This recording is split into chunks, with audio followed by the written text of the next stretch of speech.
The question is there rebirth?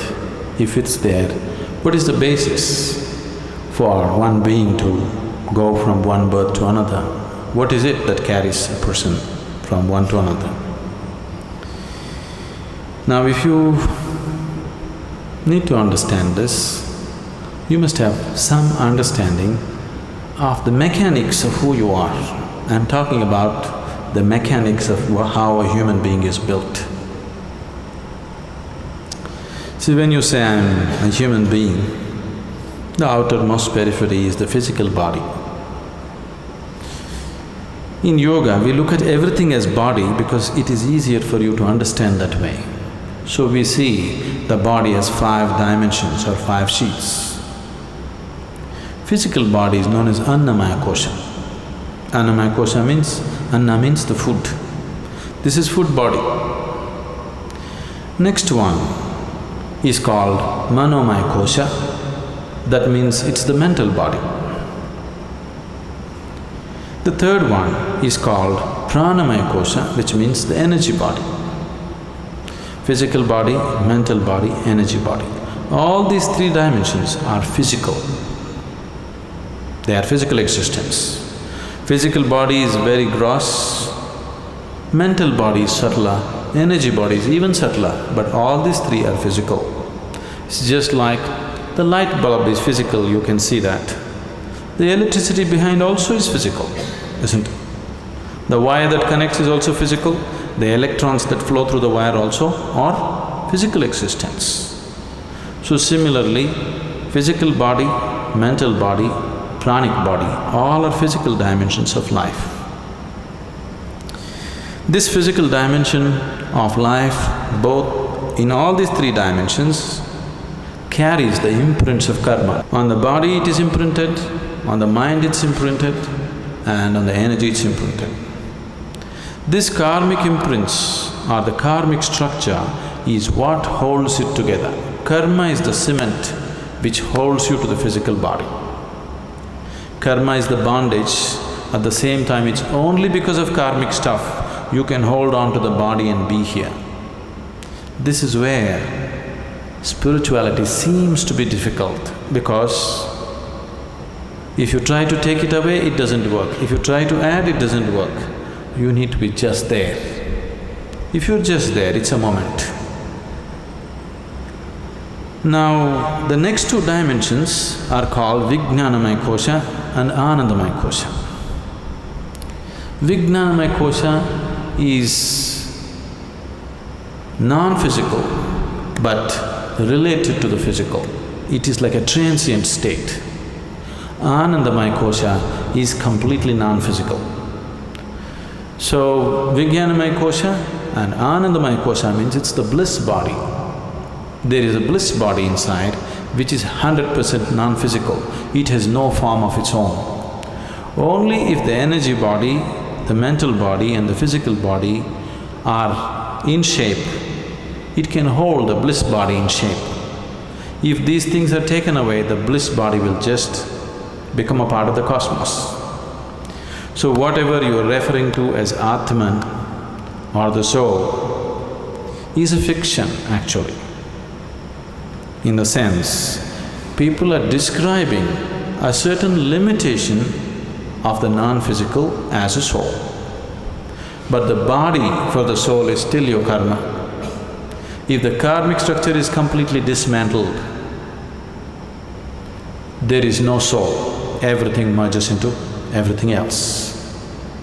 What is referred to as Mahasamadhi or Mahaparinirvana is just this, that you slowly understand where the keys are and dismantle the karmic structure so that you become truly no more. When somebody dies, we say, this person is no more. That's not true. That person is no more the way you know them, but they still very much exist. Now if you dismantle the karmic structure 100%, now you merge with the existence. This is what is referred to as mukti, mahasamadhi. In Hindu tradition it is referred to as mukti. In yogic tradition it is referred to as mahasamadhi. In the Buddhist way it is called as mahaparinirvana. generally in English we are saying liberation. Liberation means becoming free from the very process of life and birth and death. Liberation means becoming free from the basic structures of body and mind. And for all this, the karmic structure is the strings which hold these things together. So when a person dies, obviously the physical body is something that you borrowed from the earth. This body is just earth, isn't it? You understand? This physical body is just a piece of earth which is right now prancing around like this. But you have to pay it back, atom to atom, no interest though. But you have to pay back every atom. You won't be allowed to carry a single atom from this planet. Nobody has managed it.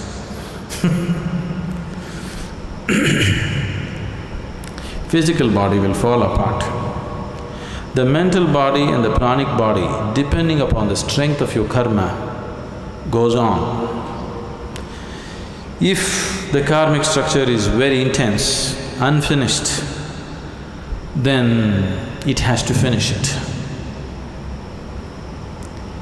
If the karma has become weak because it has run its course, then it very easily finds another body.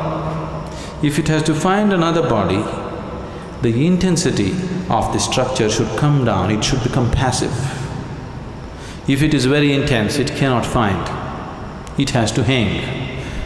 So this is what you're referring to as ghosts. Somebody is dead, his karmic structure is still intense because it's not over.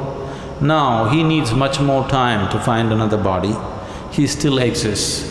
And the more intense his karmic structure is, the more visible he becomes, or more experientially available to people. There are innumerable such beings all around you, if you whether you know it or you don't know it. But most of them you won't feel because their karma is dissipated.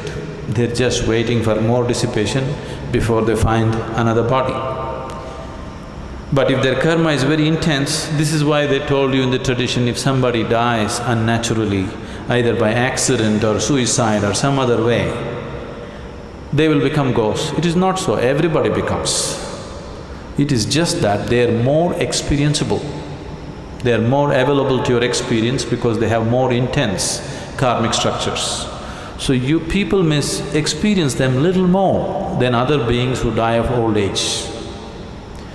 If one completely completes his allotted karma for that life, he will die just like that, without disease, without accident, without any injury. When one dies simply like that, that person may find another body within hours. This is why in this tradition always they said, if one completes his life and dies peacefully, it's the best way to die because he need not hang around. Immediately it goes on. Now when you walk the spiritual path, the ultimate goal for every spiritual seeker is, he wants to break this whole process. Or otherwise, to use an analogy, we can say, what you call as my soul right now is like a bubble. The outer periphery of the bubble is your karmic structure. Inside, there is air. Suppose you blow the bubble, you burst the bubble. Where is the air? Where is your air? There is no such thing as your air, it's become part of everything. So what you call as soul is fictitious because there is no such thing as your soul and my soul and somebody else's soul. Right now, this unboundedness is contained in the limited karmic structure. So it makes you believe as if this is a separate entity. If you take away the keys which hold the karmic structure, then it just collapses. So, this afterlife, next birth, don't believe all this nonsense. But right now if you sit here and just close your eyes, you can clearly see more than this body you are, isn't it?